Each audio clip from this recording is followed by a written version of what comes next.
pengurangan kegiatan, jangan di lockdown, tapi pengurangan kegiatan, karena gagap menghadapi ancaman COVID ini. Sebenarnya puskesmas sudah sekitar 60% sudah diakreditasi, itu mampu menanganinya dengan PPI, dengan pencegahan penanggulangan infeksi yang dilakukan oleh surveyor-surveyor, dan sudah disampaikan dengan Permenkes nomor 27 tahun 2017 dengan 7 langkah di sana, yaitu menggunakan yang namanya Pokja, PPI, harus ada register resiko, harus ada gerakan cuci tangan, ada kewaspadaan standar yang dimulai dengan cuci tangan, menggunakan alat kesehatan yang steril, menggunakan linen yang bersih, tindakannya aseptik dan antiseptik, sampai pembuangan limbah B3-nya. Sudah diatur di puskesmas. Mohon kiranya itu semua dipahami untuk menghadapi COVID-19 ini. Tapi di sisi lain, UKM jangan diam juga, jangan ditutup juga. Ada upaya kesehatan puskesmas yang 12 harus tetap dikembangkan. Contoh sepertinya penurunan gizi ini. Kita menghadapi 8 juta stunting di Indonesia, 8 juta yang dalam program prioritas utamanya di nomor 4 dari program nasional itu sedang sibuk-sibuknya memberikan pemberian makanan tambahan.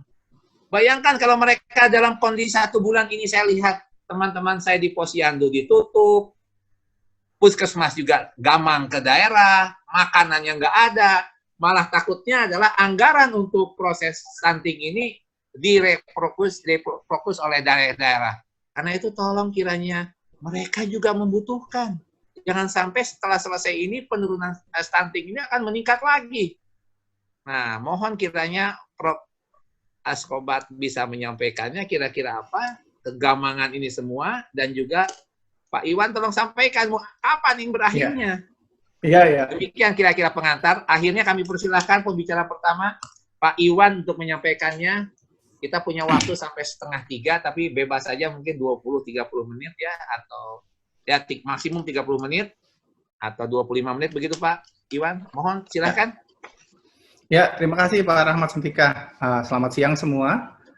Saya akan share screen untuk melihat bagaimana pandemi COVID ini akan berjalan di Indonesia dan intervensi apa yang perlu dilakukan serta akibat dari intervensinya seperti apa. Nah, Siapa? Saya akan... Halo, ya, kedengeran Pak? Halo? Ya, kedengeran dokter. Oke, ya saya lanjut. Jadi, saya akan mulai dulu secara singkat tentang bagaimana model itu dibuat. Nah, untuk membuat model epidemi, itu kita perlu beberapa informasi dasar. Yang terus terang untuk COVID-19 ini banyak yang kita belum ketahui, jadi banyak asumsi yang harus dibuat. Nah, salah satu yang penting adalah basic reproduction rate. Artinya ini rata-rata jumlah kasus baru kalau setiap orang dengan COVID-19 yang positif akan menularkan ke berapa orang. Nah, ini macam-macam angkanya. Kemudian setelah kami lihat, kami menggunakan angka 2,5 untuk Indonesia, yang kami anggap paling cocok untuk kondisi Indonesia. Ini hanya gambarannya saja. Kemudian kita perlu informasi berapa lama doubling time, waktu penggandaannya. Waktu penggandaannya itu kalau kita lihat dari laporan ODP dan PDP, itu kita menyimpulkan bahwa waktu pengadaannya kami menyimpulkan 5 hari. Nah, ini asumsi dasar yang kami buat untuk model. Nah, kemudian kondisinya seperti apa COVID-19 ini? Nah, jadi segitiga ini adalah pengalaman di Cina. Ya, jadi ini yang sudah dipublikasi. Pengalaman di Cina itu menunjukkan bahwa kurang lebih ada 86% orang yang terinfeksi COVID-19, tapi tidak bergejala. Tapi masalahnya mereka ini tetap menularkan.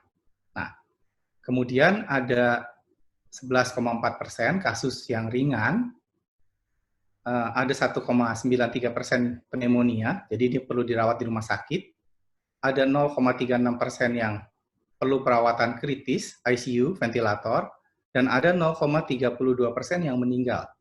Ini kalau kita bicara dari total kasus ya. Nah, kalau kita periksa, karena pemeriksaan kita itu targeted, kita tidak akan dapat yang 86%. Yang kita dapat kemungkinan 11,4% ke atas, atau bahkan yang 1,93% ke atas. Nah, model yang kami buat itu kami mencoba memprediksi berapa banyak kasus yang perlu perawatan di rumah sakit. Ya. Dari situ bisa dihitung ulang sih kalau mau berapa sebetulnya yang terinfeksi. Nah, ini beberapa data yang ada, ini dari pelaporan oleh pemerintah, oleh Kementerian Kesehatan. Ini contohnya kumulatif kasus dan kematian kumulatif pada COVID-19. Kita lihat bahwa ini konsisten, semakin tinggi kasusnya, semakin tinggi juga kematiannya ya. Kurang lebih kematian itu 8-10%. Kalau kita lihat dari kasus yang positif saja. Ya, tapi kita mesti ingat bahwa akan banyak kasus yang tidak terdeteksi. Nah, ini kalau kita lihat kematian terhadap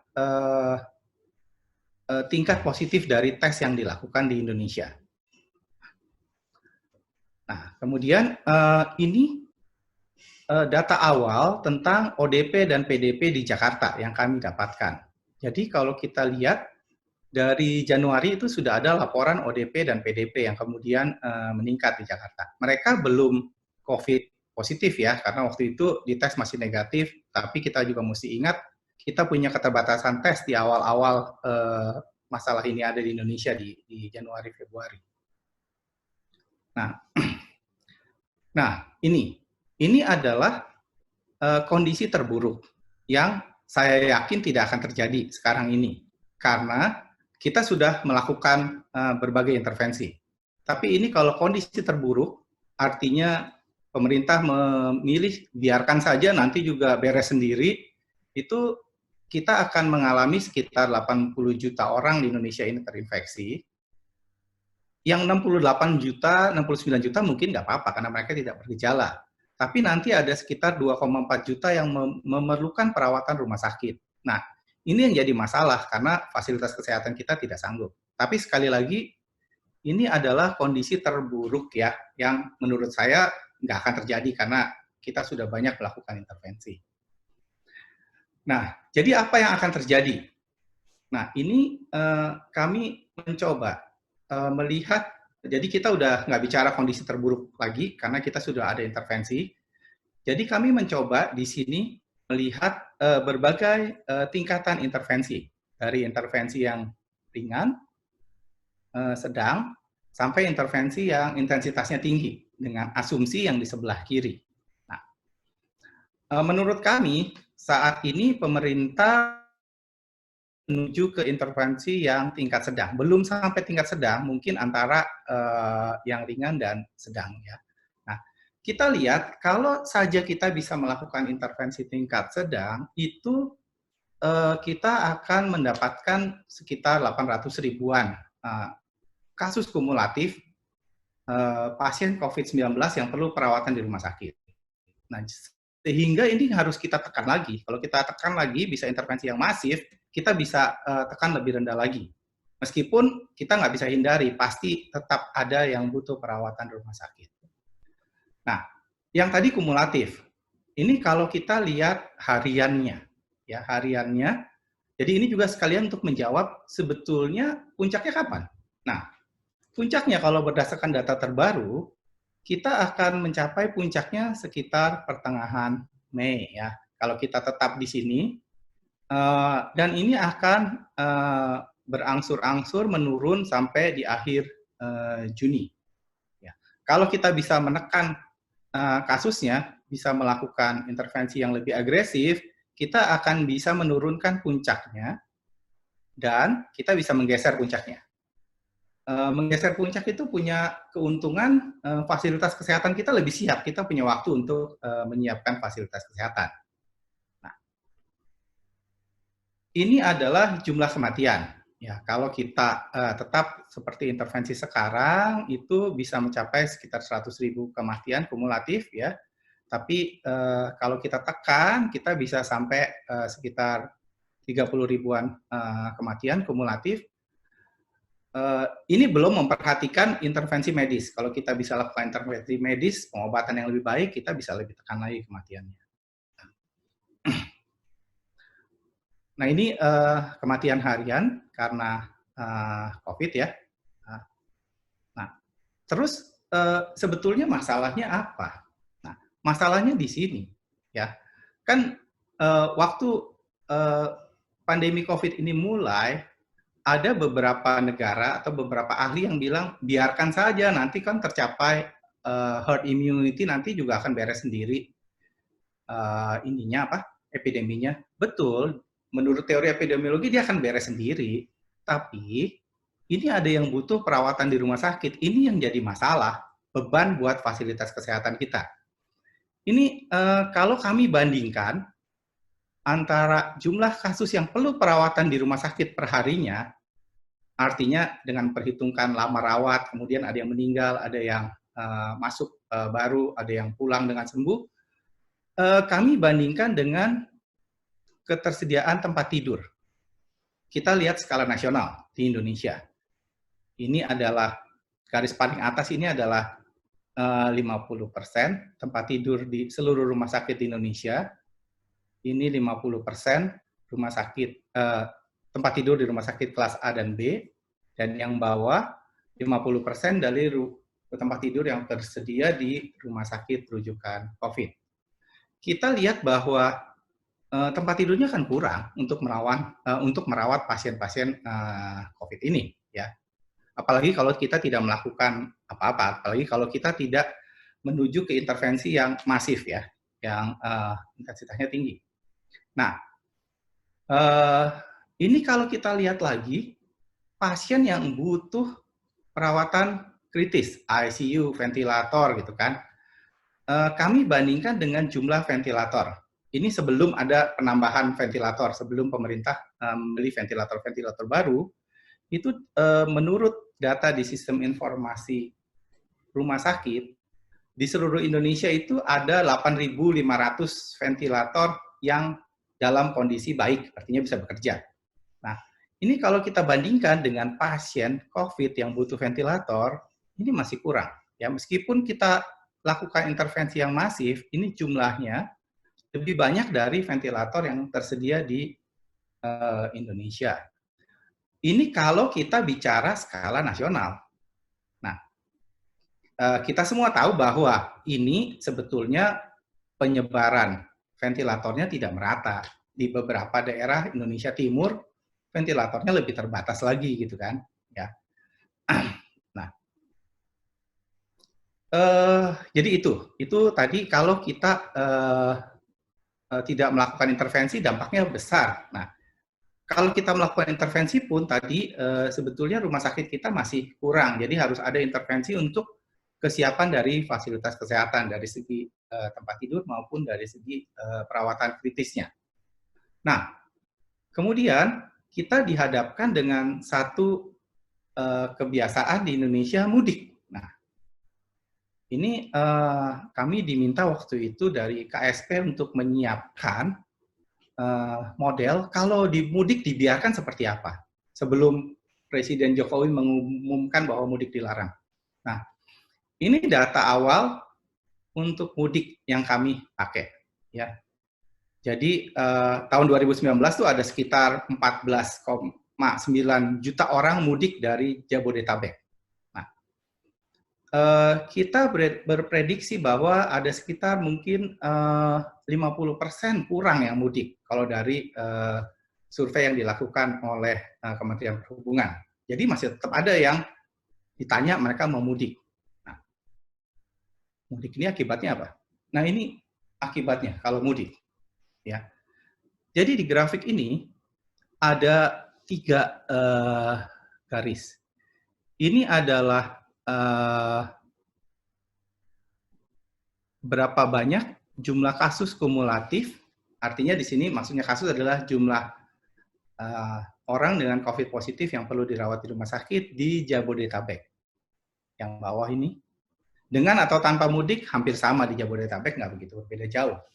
Tapi yang berbeda jauh di sini akibatnya yang di luar Jabodetabek. Ini di luar Jabodetabek, di Pulau Jawa, kalau tanpa mudik. Kalau dengan mudik, ini akan ada pertambahan kasus yang lumayan banyak, 100 sampai 150 ribu pertambahannya.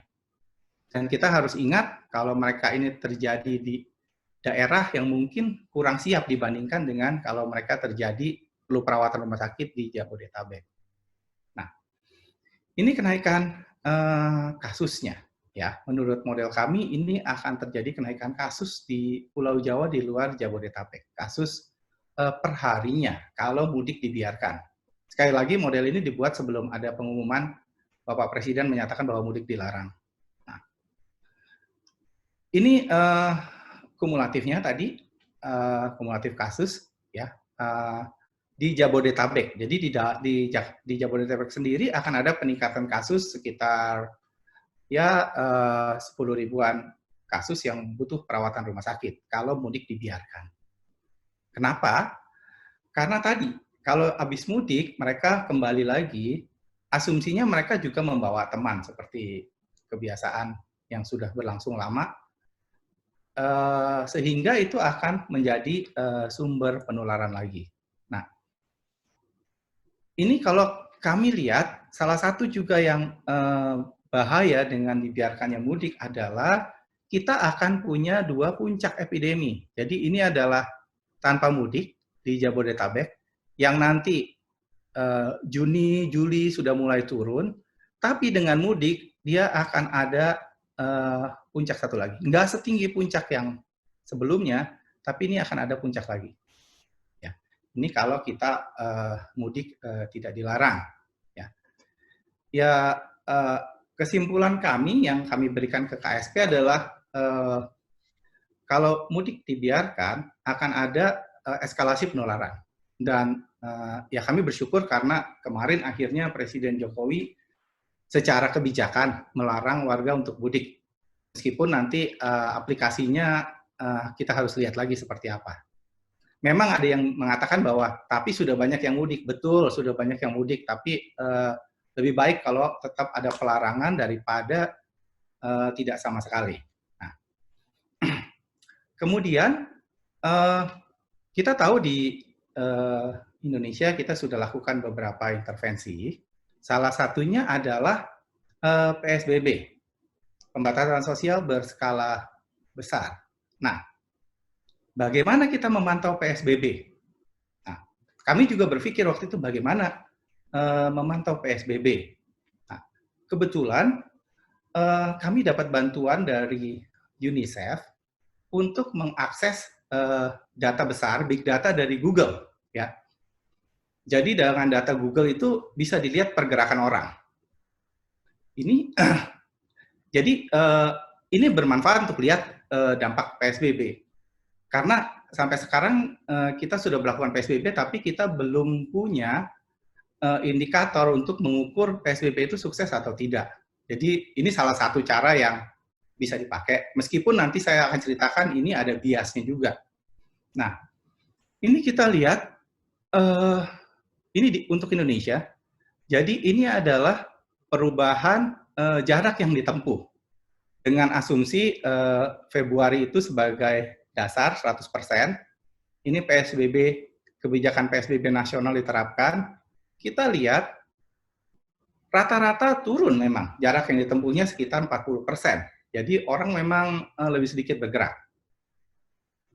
Kemudian yang di bawah adalah waktu yang dipakai di rumah, jadi mereka di rumah saja. Ya. Kita bisa lihat bahwa waktu yang dihabiskan di rumah saja meningkat, cuma meningkatnya nggak banyak, 10%. Ya. Jadi jaraknya berkurang, waktu di rumahnya jaraknya berkurang jauh rata-rata jarak. Tapi waktu di rumahnya tidak naik banyak, jadi kemana? Nanti kita bisa lihat di data berikutnya. Nah, ini kalau kita lihat berdasarkan tempat. Jadi ada tempat rekreasi, belanja, taman-taman, tempat transit ya, stasiun dan segala macam, tempat kerja dan residensial. Jadi kita lihat ini kondisi akhir Maret. Kita lihat bahwa di akhir Maret itu perubahan yang ke tempat kerjanya masih sedikit, dan kita lihat ada peningkatan perjalanan di residensial. Jadi mereka tidak jaraknya rata-rata jarak berkurang, cuma mereka orang-orang ini masih banyak berkeliaran di sekitar rumahnya sampai ini kondisi Maret ya. Berikutnya, oke. Nah, berikutnya yang menarik dari tadi Google Big Data itu, kita bisa lihat juga per provinsi. Sama, ini juga sampai Maret, ini yang kami minta bantuan ke UNICEF untuk mengeluarkan data ini. Jadi kita bisa lihat, ini nama provinsinya di atas. Jadi kita bisa lihat Jakarta karena sudah mulai, ini lumayan sukses nih, bisa berkurang jarak yang ditempuh atau pergerakan orangnya itu 84% dari bulan Februari. Yang lain bisa dilihat di masing-masing provinsi, berbeda-beda.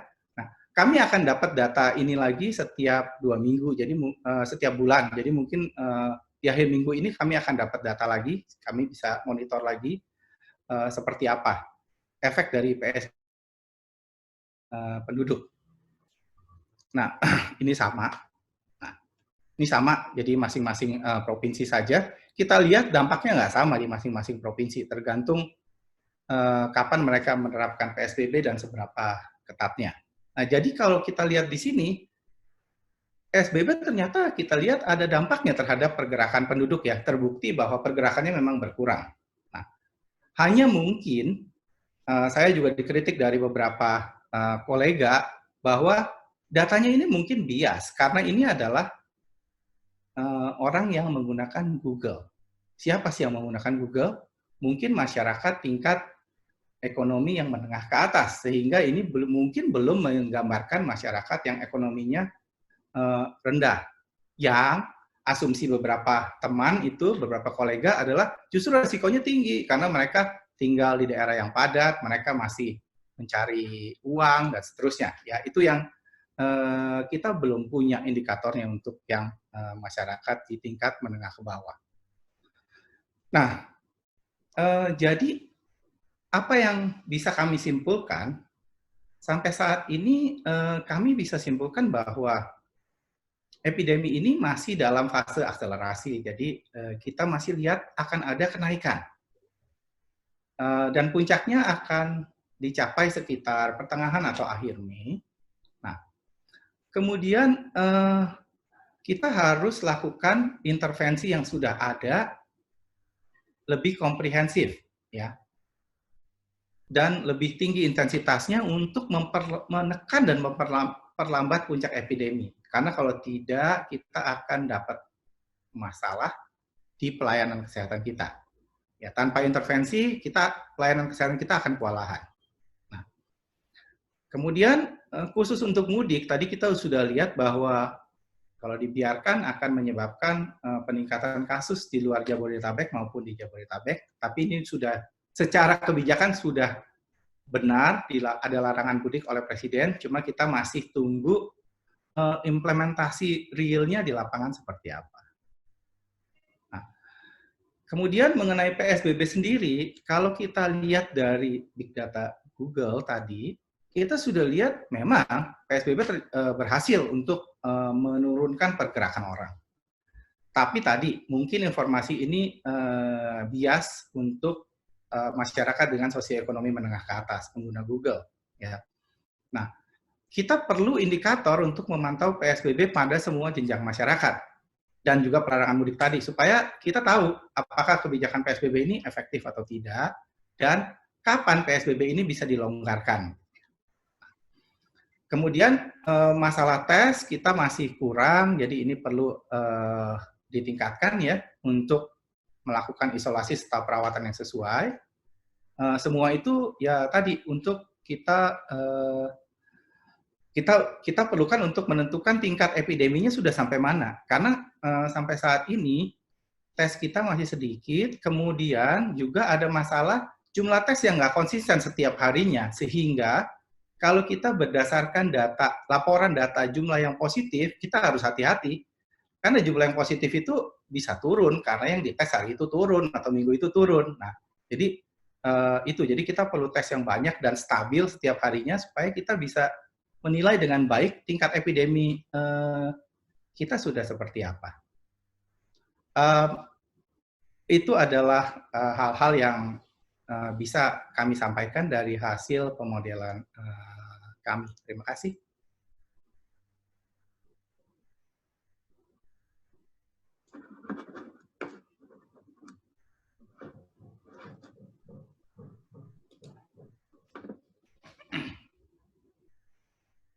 Silakan Dr. Ahmad. Terima kasih. Selanjutnya kami persilahkan Prof. Asko. Prinsip-prinsip dan kebijakan nasional dalam menghadapi pandemi, dalam buku-buku, dalam WHO, tetapi juga setelah kita mengalami pandemi sekarang ini. Kedua, prinsip-prinsip tersebut kita laksanakan di sebuah konteks. Tadi Dr. Iwan telah menyampaikan misalnya konteks mau mudik, ya Pulau Jawa 141.000 orang dan sebagainya. Nah, ketiga, tadi Dr. Iwan menyebut ya sepintas mengenai perlunya strategi komprehensif. Saya menambahkan istilah holistik. Apa itu nanti saya jelaskan. Nah, yang keempat adalah bagaimana peranan pelayanan primer, khususnya puskesmas, dalam implementasi strategi komprehensif dan holistik tersebut. Dan nanti yang kelima, dan ini yang penting, saya kira karena ini peserta terdiri dari beberapa dinas kesehatan, bagaimana puskesmas kita berdayakan melaksanakan itu. Nah, kalau lihat outline ini, tidak ada stunting, tapi nanti Dr. Ahmad mohon maaf ya, saya akan sampaikan poin-poin penting dalam stunting, seingat saya secara verbal saja. Slide berikut, saudara. Saya kira kita perlu ya tetap senantiasa memperhatikan prinsip pokok menghadapi ini adalah putuskan rantai infeksi. Ya, putuskan transmisi COVID-19. Ini saya kira prinsip umum dalam menghadapi wabah. Kita tahu 3 istilah yang terkenal itu. Ya, prevent, cegah, detect, temukan kasusnya, dan respon. Lakukan tindakan kepada kasus yang positif. Nah, selama pandemi ini muncul lagi prinsip yang D itu. Karena sangat menular, sangat cepat, ya, human to human, ada prinsip yang disebut social dan physical distancing. PSBB, sudah kita terapkan itu. Tetapi ada prinsip lain, saudara. PSBB ini membawa dampak sosial ekonomi. Jadi perlu ada juga yang disebut mitigasi dampak sosial ekonomi dari pembatasan sosial tersebut. Dan kemudian dari pengalaman Cina, termasuk Amerika, lain-lain, perlu komunikasi publik dan transparansi. Itu prinsip. Ya, saya kira kita pahami. Dan yang prinsip kedua adalah cepat, speed. Karena tadi Dr. Iwan sudah menyampaikan tadi double time, kemudian reproduction rate dan sebagainya sangat tinggi. Jadi kita berlomba dengan waktu, berlomba dengan penularan. Speed itu sangat penting menjadi prinsip kita. Dan speed itu dalam prinsip ketiga, itu menggerakkan mesin birokrasi dan mesin sosial. Tidak bisa pandemi ini kita atasi hanya dengan mesin birokrasi, tapi bagaimana trik-trik kita menggerakkan, upaya kita menggerakkan mesin sosial. Dan saya bahas sedikit di situ. Dan yang prinsip berikutnya adalah, saya melihat selama ini kita agak cenderung menggunakan ya kewilayahan administratif. Ada kebijakan DKI, Bogor, kemudian Jabodetabek, Jawa Barat. Wabah itu tidak mengenal batas administratif, terutama virus cepat ini. Sebetulnya kita harus lebih menekankan kepada kewilayahan epidemiologi. Jadi Jabodetabek itu satu wilayah epidemiologi, mestinya strategi kebijakannya sama. Bahkan saya membayangkan nanti Dr. Iwan, karena telah mudik gitu ya, seluruh Jawa ini menjadi satu kewilayahan epidemiologi. Sehingga tidak bisa lagi bersifat regional kebijakan tersebut. Nah, yang terakhir penting, saya selalu mengulangi ini. Ya. Sering sekali kita melihat kita ini gamang ya, dilematis. Antara kalau kita nanti lakukan pembatasan sosial, maka terjadi dampak ekonomi dan dampak sosial. Nah, saya ingin menekankan adalah bahwa dampak ekonomi akan bisa kita atasi, betapapun buruknya. Ya, bangsa kita telah mengalami resesi ekonomi sangat besar, zaman Soekarno pernah, zaman Soeharto pernah ya. Kemudian kemarin juga resesi dunia kita pernah. Tapi kita bangkit kembali. Kenapa? Human capital kita masih utuh. Ya, siapa tulang punggung human capital kita adalah masyarakat menengah ke bawah itu, yang dagang warteg, yang ojek, yang bakul jamu, ya, nelayan-nelayan, petani-petani. Itulah tulang punggung ekonomi. Saya berani mengatakan itu karena dari BPS, saudara, pertumbuhan ekonomi kita yang kemarin katakan 5,1, 5,2%, itu 62% adalah kontribusi konsumsi terjadi di pasar-pasar, ya, konsumsi perdagangan kelas menengah ke bawah. Nah, kalau mereka itu hancur dengan COVID ini, ya kita tidak punya lagi human capital untuk membangun ekonomi. Nah, oleh karena itu, bagaimana secepat mungkin kita selesaikan wabah ini at all cost of ekonomi, nanti kita bangkit kembali. Nah, itu ada statement dari Amartya Sen, ya, pemenang hadiah Nobel Ekonomi, orang India, warga negara Amerika, masih hidup itu. Dia mengatakan begini, people are the real wealth of a nation.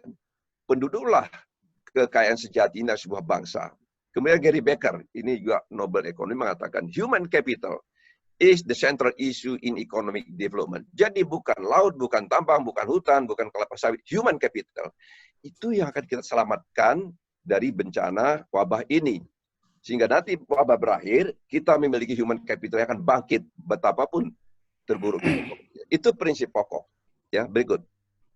Nah, kemudian konteks ini penting. Ya, prinsip-prinsip tadi kita hadapi dalam sebuah konteks yang tadi Dr. Iwan telah menyebutnya. Pertama, diversitas geografi, ada pulau, ada gunung, ya, terpencil, tidak terpencil. Kemudian konteks demografi. Nah, yang penting dalam konteks demografi ini adalah transisi demografi. Kita masih banyak usia muda, tadi Pak Rahmat menyebut stunting, saya menyinggung sedikit Bumil, tetapi juga aging juga bertambah. Kalau tidak salah, Iwan sekarang 22 juta aging kita. Ya, nah ini kan high risk. Jadi nanti saya menyampaikan apa yang perlu dilakukan oleh Puskesmas untuk itu. Pulau Jawa, tadi saya katakan, ada 141 juta orang. Jadi dia merupakan satu kesatuan wilayah epidemiologi. Apalagi kalau nanti mudik. Ya, manusia Jakarta, besok ada di Bogor, lusa ada di Jogja. Ini satu kesatuan wilayah epidemiologi, sehingga kebijakannya harusnya satu begitu. Tidak dikotak-kotakan berdasarkan wilayah administratif. Nah, tadi yang terakhir adalah momentum Ramadan. Dr. Iwan sudah menyebut nanti mudik, ada Idul Fitri, ada mudik balik. Itu konteks yang kita hadapi. Nah, berikutnya, saudara, adalah mengenai pelayanan kesehatan. Tadi istilah komprehensif, saya senang betul Dr. Iwan menyampaikan. Pandemi ini tidak bisa kita atasi kalau intervensi kita itu parsial. Ya, di kedokteran, di public health, kita diajarkan itu apa pelayanan komprehensif. Ya, mengatasi COVID ini memerlukan health promotion, promosi kesehatan, ya. Risk communication, informasi yang tepat, yang transparan secara masif dengan bahasa yang mudah dimengerti. Itu satu prinsip. Kedua adalah prevention, mencegah. Nah, ini kita akan PSBB, pakai masker, cuci tangan, itu semua adalah hal-hal yang bisa kita lakukan untuk mencegah. Kenapa? Karena kita tidak punya vaksin. Belum ada vaksinnya. Jadi pencegahan sudah kita ketahui. Yang ketiga, Dr. Iwan tadi agak concern ya, deteksi dini. Ya, keberhasilan Korsel dan juga Taiwan saya baca adalah karena mereka melakukan testing secara masif. Ya, memang Dr. Iwan ada concern, ini kan sensitivity-nya katanya 40-50% gitu ya. Belum tentu yang negatif itu tidak positif. Tetapi kalau kita bisa tangkap 60% saja di true positif, kita sudah mengetahui siapa orangnya. Karena prinsip wabah dari segi epidemiologi pertama adalah people, siapa yang sakit itu. Kedua, place, di mana dia. Ketiga, time, kapan. Sebelum apa sesudah lebaran dan sebagainya. Jadi, deteksi dini itu akan menjawab 3 pertanyaan itu. Siapa, di mana, dan kapan. Dan itu screening, testing, ya, yang bisa dilakukan secara besar dan masif kalau perlu. Yang keempat adalah baru kalau dia positif, ya harus kita tangani dengan pelayanan kesehatan, primer dan rujukan. Saya tidak mengecilkan pentingnya rumah sakit, tetapi saya melihat sekarang ini kita lebih banyak di situ konsentrasi. Itu penting ya. Tidak ada ventilator, tidak ada oksigen, tidak ada APD, tidak ada ruang isolasi. Itu penting, tetapi jangan lupakan primer. Ini nanti yang menjadi fokus pembicaraan saya. Ya, bagaimana kita bendung wabah ini di hulu. Karena rumah sakit itu membendung di hilir sangat penting, tetapi kalau kita tidak bendung di hulu, maka hilir juga akan kewalahan. Jangan lupa yang kelima, kalau level adalah menyebut rehabilitasi, kita sebut saja pasca sakit. pasien sembuh. Itu masih ada perlu intervensi yang semuanya nanti ya komprehensif perlu dilakukan oleh puskesmas. Nah, apa itu intervensi holistik? Holistik artinya beyond health. Kita libatkan sektor lain. Pembatasan sosial tidak berhasil kalau Pemda, camat, kepala desa, RT RW tidak turun tangan. Transportasi misalnya stop itu kereta api atau batasi penumpang. Industri menutupi pabrik, dan jangan lupa secara keamanan. Saya sudah mendengar dalam medsos ya, dengan PSBB ini kadang-kadang kan orang tidak bisa menahan kebutuhannya untuk makan. Jadi itu bagaimana caranya? Dan jangan lupa, saya lupa menunjukkan adalah bantuan sosial. Itu sangat penting. Yang terakhir untuk pelayanan kesehatan adalah protect health workers yang di garda terdepan. Kalau mereka tumbang, istilah tumbang kemarin, maka kita akan gagal menghadapi COVID ini. Berikut. Baik, jadi saudara-saudara, bisa slide berikutnya, operator. Ya, saya mencoba apa yang mesti dilakukan oleh puskesmas, ya, menggambarkan. Pertama, Dr. Rahmat pernah kepala puskesmas ya. Saya juga pernah kepala puskesmas. Kenali pendudukmu, itu pertama. Ya, jadi analisis demografi itu yang penting. Untuk apa? Untuk mengetahui sasaran kita itu apa. Maka puskesmas tentu harus tahu jumlah penduduknya, di mana mereka berada, distribusi standar. Tetapi kedua adalah penduduk beresiko. Sekarang ini kita melakukan PISPK, asumsinya sudah dilakukan semua puskesmas ya. Dari PISPK kita tahu siapa dalam penduduk kita yang lansia, tahu di situ. Siapa yang punya DM, siapa yang punya TBC, dan lain-lain penyakit. Yang merupakan prekondisi yang berbahaya untuk COVID ini. Nah, sekarang mestinya data itu dibongkar, dilihat. Ya, karena ada datanya dikumpulkan oleh puskesmas, PISPK. Ketiga adalah, untuk setiap wilayah, apalagi dengan mudik tadi, Dr. Iwan adalah, harus kita ketahui dalam wilayah puskesmas, siapa pendatang masuk daerah. Ya, ini saya berkomunikasi dengan puskesmas di beberapa tempat di daerah, ya, terutama di Jawa ini, misalnya di lapangan terbang ini, Majalengka ya, itu mencatat berapa yang sudah mudik, kira-kira berapa potensi untuk mudik. Ini juga perlu penanganan khusus. Di beberapa daerah sudah dilakukan, misalnya karantina begitu. Yang keempat, riwayat kontak, tapi masih negatif. Tapi dia riwayat kontak. Pendatang tadi misalnya kan, atau saudaranya sakit, tentu harus dilakukan, menurut teori, dilakukan contact tracing. Kemudian dilakukan isolasi mandiri. Nah, apa yang bisa dilakukan untuk oleh puskesmas untuk melaksanakan contact tracing dan mendorong adanya isolasi mandiri ini? Nah, yang kelima, tes positif tanpa gejala, ODG. Ya, tetap harus diobati. Kemudian dilakukan isolasi mandiri atau isolasi berbasis masyarakat. Nanti saya singgung sedikit mengenai isolasi berbasis masyarakat tersebut. Ya. Yang keenam adalah masyarakat atau orang yang sudah dites positif dengan gejala ringan seperti batuk, pilek, begitu ya. Masih bisa isolasi mandiri dan isolasi berbasis masyarakat. Tetapi kalau tes positif sudah dengan pneumonia, dengan respiratory distress syndrome, tentu ini memerlukan intensive care, ya dirujuk. Itu bukan penanganan oleh puskesmas. Yang terakhir, barangkali ada pasien sembuh. Ini belum selesai urusan kita. Ya, tentu perlu cek rutin, ya, dan puskesmas bisa membantu bagaimana pasien ini tidak menghadapi atau pasien ini menghadapi stigma. Nah, apa peranan puskesmas, saudara, untuk masing-masing target group tadi? Pertama, tentu promkes, ya, menyebarkan informasi, tentu bersama-sama dengan camat, kepala desa tentang apa ini COVID, apa itu pencegahan mandiri dan sebagainya. Ya. Kemudian untuk berisiko tinggi, screening kesehatan. Kemudian mengobati spesifik penyakitnya, teruskan diabetes, misalnya obatnya jangan stop. Kemarin ada yang mengeluh tetangga saya itu ya, tidak bisa lagi ambil obat di puskesmas, ya, obat TBC jangan stop, gitu kan, obat antihipertensi, obat diabetes, kemudian screening dan lakukan tes.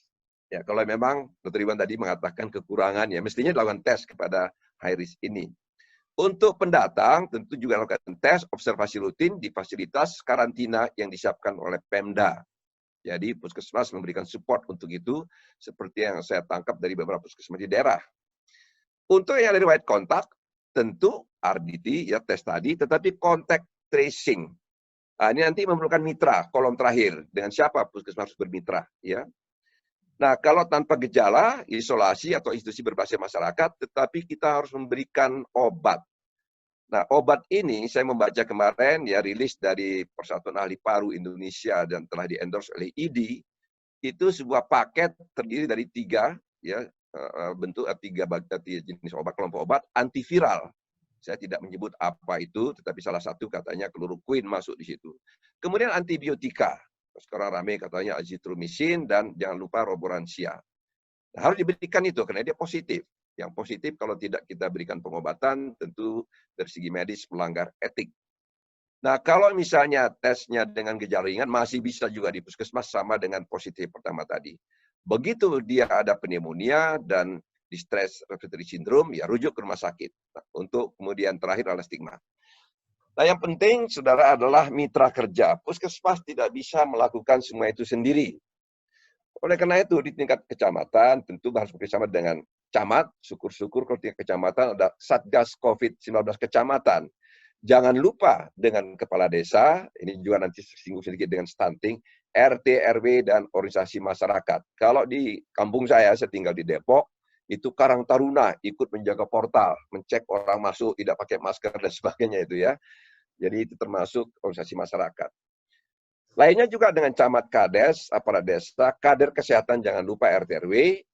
Nah, kalau pendatang masuk daerah ini tentu dengan Pemda, dengan Dishub, ya, dengan Satgas COVID kecamatan dan kabupaten, dan selanjutnya bisa dibaca di bawah itu. Artinya apa? Puskesmas harus menjalin kerjasama dalam wilayah kerjanya, gitu ya. Nah, untuk stigma saya kira juga harus bekerjasama dengan camat, kades, RT RW, dan organisasi masyarakat. Saya menyinggung sedikit mengenai apa itu tempat isolasi berbasis masyarakat. Begini saudara, kalau nanti banyak tes positif masih ringan atau dari kontak dan kita sarankan isolasi mandiri di rumah, saya khawatir ya itu tidak efektif.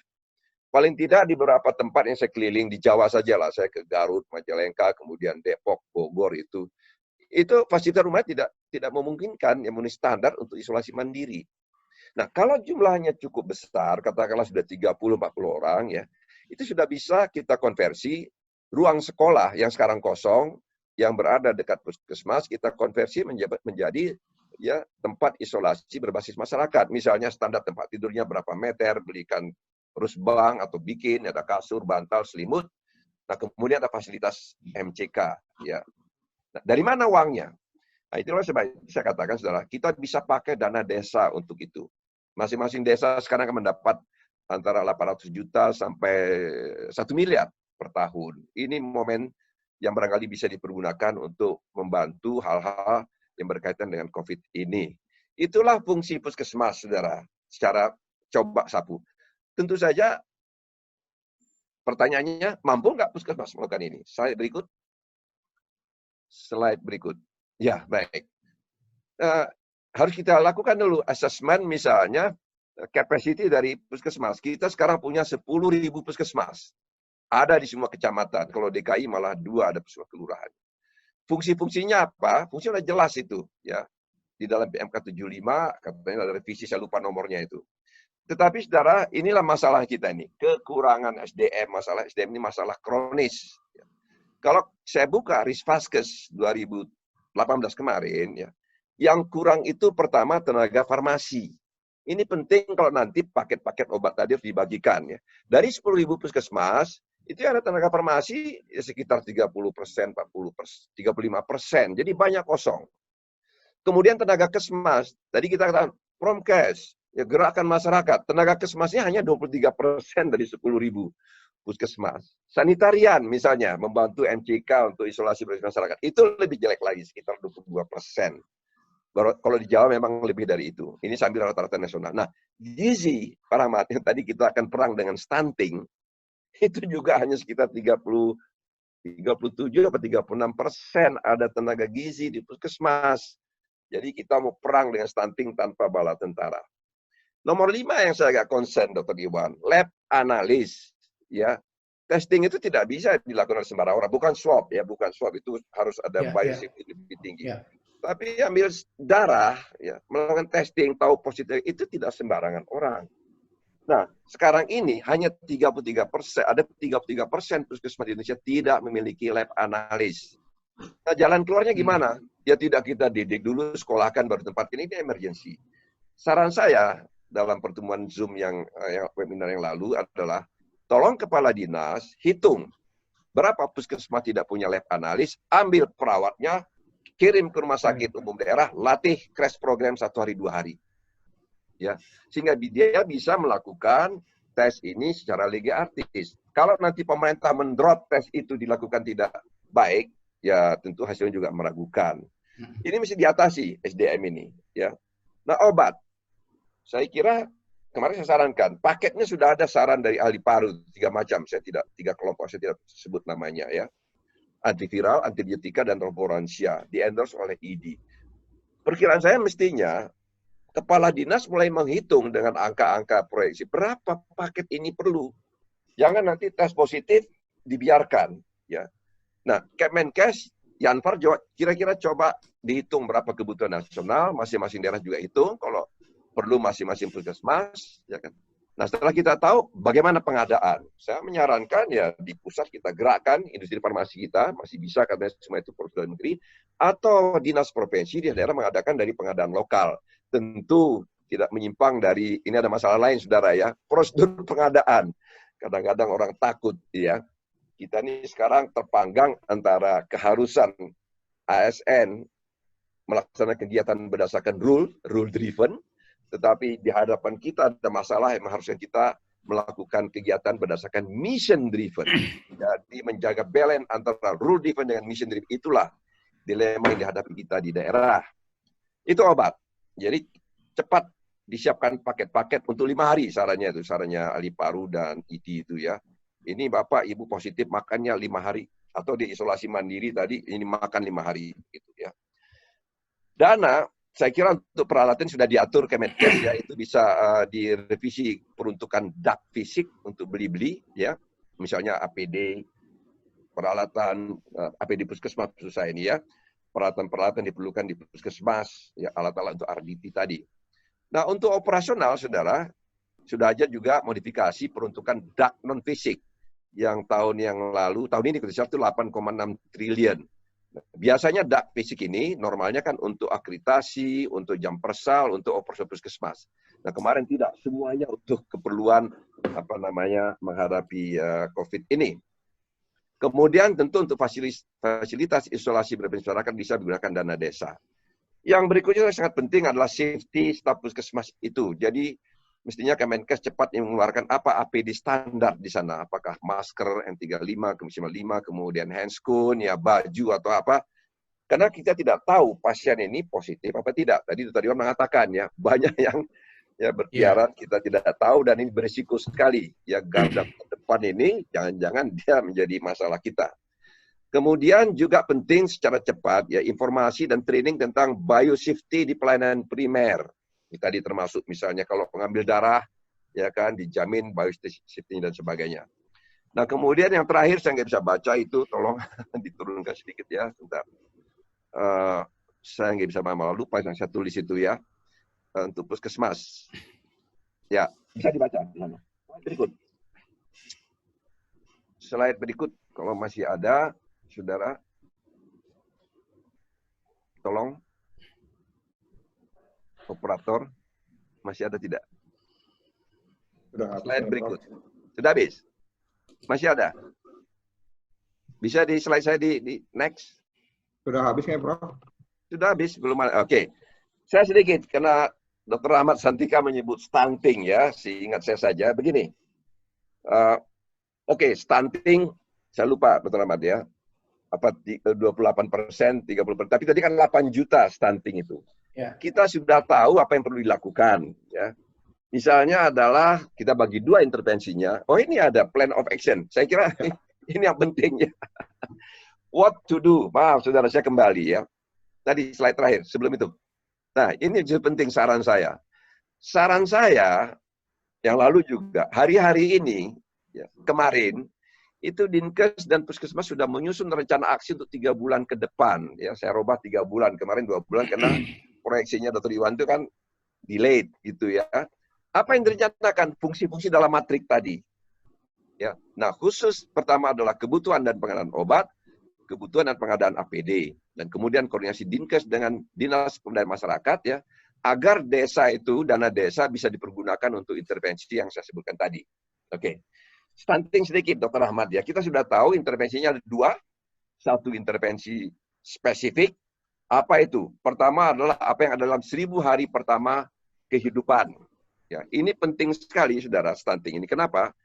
Saya takut begini, kita sedang berbunga-bunga pada masa yang lalu. Pada tahun 30 sampai 40, kita akan memanen bonus demografi. Apa itu bonus demografi? Orang yang cari makan lebih banyak daripada orang yang diberi makan. Maka kita bisa saving. Rumah tangga bisa saving, negara bisa saving. Saving sangat penting untuk menstimulir investasi. Investasi adalah start awal sebuah perkembangan ekonomi. Tapi pertanyaannya, siapa yang cari makan pada tahun 30, 40 itu? Mereka ada yang sekarang stunting. Jadi ini selamat ya. Resikonya kalau tidak bisa kita stunting, kita akan kehilangan bonus demografi. Itu urgensinya. Ya, dari segi pertimbangan ekonomi. Nah, apa intervensinya? Pertama, 1000 hari pertama kehidupan. KB, ini jangan mengendor, kan begitu ya. Kemudian, mulai dari ibu hamil adalah masalah utama saya melihat Dr. Ahmad, anemia. Anemia ibu hamil di kesedas terakhir itu ada 50%, bayangkan itu. Anemia ibu hamil kan risiko untuk perdarahan, risiko untuk BBLR, nanti ke stunting begitu. Jadi memerangi anemia ibu hamil ini menjadi penting dan itu dilaksanakan waktu antenatal care oleh para bidan. Jangan sampai terjadi shifting kegiatan ya kan untuk COVID tapi itu terbengkalai. Tadi KB kemudian ANC begitu ya. Nah, kemudian setelah itu anemi, tentu pembagian zat besi dan sebagainya, persalinan ya oleh nakes di fasilitas, atasi BBLR, dan berikutnya lah ASI eksklusif. Di Spaskes kemarin, ASI eksklusif saya lupa, apakah tinggal 62% itu. Banyak the working mothers. Ya, ini juga perlu distimulir ASI eksklusif ini. Berkaitan penting sekali dengan stunting. Ya. Kemudian kunjungan yang natus dan lupa ya, imunisasi. Terutama atau persis sekarang, imunisasi kita terpuruk 63%, bukan karena COVID. Itu riset terakhir. Paling buruk itu di kampung tempat saya lahir. Aceh itu terutama 19% anemi. Banyak masalah di kampung saya, karena itu antara lain kena masalah halal haram. Itu. Tapi nasional 63%. Jadi saudara, siap-siaplah kita, ini mohon maaf ya, habis COVID kita ini berhadapan dengan wabah difteri, wabah mistel, karena cakupannya sangat rendah. Tidak henti-hentinya kita menghadapi wabah. Jadi imunisasi ini sangat penting ya. Pengadaan vaksin, mudah-mudahan dari Gavi masih disediakan, cold chain, dan kemudian secara rutin posyandu. Posyandu adalah tulang punggung kita untuk imunisasi dan penimbangan. Jadi bagaimana kita dalam menghadapi COVID ini tetap menjamin posyandu itu buka setiap bulan 1 kali.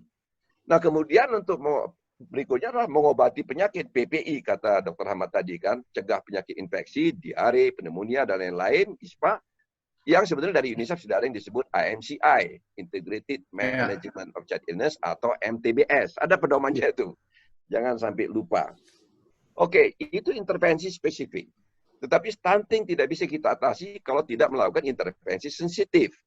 Ya, social determinant of stunting. Saya bantu Jawa Barat ini, Dr. Ahmad ya.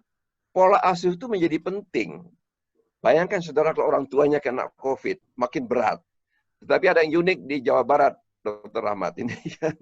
Pola asuh itu banyak karena pertama perceraian, kedua karena the working parent. Gitu ya. Cerai kenapa? Jawa Barat itu terutama di Kuningan itu kawin dini. Tahun berapa? 2018 Kabupaten Bogor waktu saya bantu itu ya, dari 143 perceraian itu semua remaja, 12-13. Jadi kawin itu intervensi sensitif yang perlu kita lakukan. Nah, kemudian tentu atasi jamban, ya kan, tempat tidur, dapur, itu penting sekali. Kalau misalnya saya nemukan di Garut itu bagaimana nggak stunting, anaknya diare terus. Kenapa nggak diare? Lah sumurnya cuma 2 meter dari septic tank.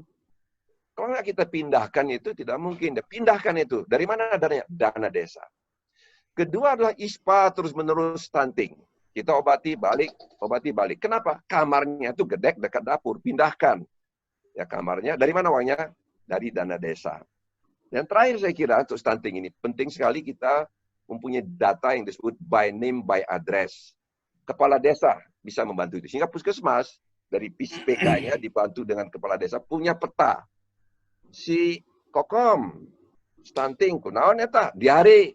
Kunaon diare, lah seumurnya 2 meter, intervensinya itu. Ya ini si Tatang kunaon ini misalnya kan ya, ISPA, terus-menerus, karena ya dapur, kamar, jadi by name, by address, intervensinya individual spesifik. Tidak bisa satu policy uniform bagi untuk semua anak. Saya temukan ini di NTT juga seperti itu. Nah, siapa yang bisa melakukan itu adalah puskesmas, posyandu, kepala desa. Gunakan dana desa untuk mengatasi determinan sosial ekonomi dari stunting ini. Maaf, Dr. Ahmad dan sekaliannya, saya tidak menyiapkan slide untuk itu, tapi karena sering ngomong stunting, ini seingatnya yang di kepala saya. Bapak sekalian, terima kasih. Wassalamualaikum warahmatullahi wabarakatuh. Terima kasih Prof. Askobat. Dan kita memasuki pertanyaan-pertanyaan kepada moderator. Sudah masuk 2 nih. Dari Mirza, dari Dinas Kesehatan Kabupaten Bogor. Dan satu lagi dari Hana Kujiwadu, dari Save the Children. Mungkin yang dari Bogor, Mirza ini tadi sudah dijawab sama Prof. Askobat. Upaya apa yang dapat dilakukan, tepat dilakukan dalam penurunan stunting di masa pandemi COVID-19 ini. Nah, jadi sebenarnya mungkin tadi Prof. Askobat sudah jelaskan bahwa jangan ditutup itu, jangan diturunkan upaya penurunan stunting ini, karena ada sensitif, ada spesifik kan. Tadi sudah jelas sekali Prof. Askobat sampaikan. Nah, walaupun dalam kondisi gamang ada COVID, ya kita pakai mekanisme. Kalau tidak salah mekanisme tadi juga disampaikan home care ya, Prof. Jadi kita melakukan home care, kalau perlu tadi Pola asuh. Silakan, Prof. Ya, home care pola asuh. Pola asuh ya. Ya, pola asuh itu kalau bapak ibunya kerja atau cerai, itu kader desa bisa menjadi ya kolektif. Orang tua kolektif datang beberapa hari ke rumahnya. Ini anak jangan dikasih air tajin, dikasih PMP begitu ya. Kenapa belum dibawa imunisasi? Bahwa itu orang tua, tanda kutip, ya terdiri dari kader-kader posyandu. Jadi harus di-replace ini. Pola asuh ini tidak dari orang tuanya, tetapi ada mekanisme memberikan pola asuh. Itu karena untuk Jawa Barat, Dr. Santika, tinggi ini masalah pola asuh sebagai social determinan dari stunting. Ya, makasih. Nah, berkait dengan itu juga mungkin Prof. Askobat menyampaikan bahwa ini gara-gara kawin muda jadi stuntingnya itu. Nah, kalimatnya untung saja dalam kondisi pandemi ini KUA di tempat saya ya mengumumkan tidak ada kawin sampai akhir Mei. Jadi kalau mau kawin pakai kawin online. Gitu. Nah, mudah-mudahan dengan pandemi ini angka pernikahan berkurang, angka kawin muda berkurang, dan mudah-mudahan nanti dampaknya pada stunting. Begitu ya, Prof? Ya. Yang kedua, ini dari Hana Kuji dari Save the Children. Mungkin yang cocok Pak Iwan yang menjawab. Ya. Pak, sekarang di semua desa sudah disiapkan karantina desa untuk mencegah supaya orang yang datang dari daerah zona merah, kita ini dari zona merah nih, tadi angkanya sudah banyak. Yang kemarin Jawa Tengah itu ada 15.000, ternyata yang di ODP kan ketemunya cuma 4.000 sekian, yang 11.000-nya hilang tuh, nggak bisa dikejar. Nah sekarang tadi kan udah ada kebijakan melarang mudik ya. Ya betul. Bagaimana? Apakah ada standarnya tidak, Pak Iwan? Katanya berapa orang, berapa persen dari orang mudik ini yang masih kita kemungkinan terjadi lolos ya, masih bisa balik gitu, dari berapa tadi itu angkanya? 41,9% kan mudik nih. Ya. Nah, itu kira-kira gimana? Silakan, Pak. Iya, jadi yang jelas dari segi kebijakan kan Bapak Presiden udah menyampaikan. Nah, cuma dari segi pelaksanaannya yang kita belum tahu seperti apa nih, karena bisa aja karena sudah, dan seharusnya itu cepat, karena kalau mendengar pengumuman mudik akan dilarang, ya mudik sekarang sebelum dilarang. Ada orang berpikiran seperti itu kan. Nah, jadi sebetulnya yang penting tadi Prof. Askobat sudah mengatakan komunikasi ini penting supaya mereka nih tahu gitu, kenapa mereka dilarang mudik gitu kan. Dilarang ini bukan sekedar dilarang, nggak boleh mudik gitu, tapi supaya mereka mengerti bahwa kalau mereka mudik, itu mereka mungkin akan menularkan orang-orang di desanya. Yang kalau mudik kan kebiasaan itu datang ke keluarga yang lebih tua. Padahal mereka tuh lebih rentan untuk terinfeksi COVID-19, dan kalau mereka terinfeksi, resiko untuk menjadi berat dan meninggal itu lebih tinggi. Saya kira itu yang komunikasi itu yang penting, sehingga mereka sadar bahwa mereka ini nggak mudik bukan karena pemerintah sekedar melarang gitu. Nah, kemudian memang akan ada beberapa orang yang tetap bandel ya, yang bisa tetap mudik. Nah, di beberapa daerah saya tahu memang menerapkan karantina di desa-desa 14 hari. Nah, itu sih sudah tepat ya, asal memang kita bisa melakukan karantina dengan baik. Dan yang jadi masalah, kemarin kami berdiskusi, beberapa yang jadi masalah itu adalah seringkali tuh mereka turunnya bukan di desanya, jadi di tempat lain, sehingga mereka nggak kelihatan mudik gitu kan. Ya. Nah ini mungkin yang tadi Prof. Askobat sudah mengatakan bahwa baik perangkat desa atau puskesmas mesti kenal nih sama masyarakat. Mereka tahu siapa beneran mudik, kemudian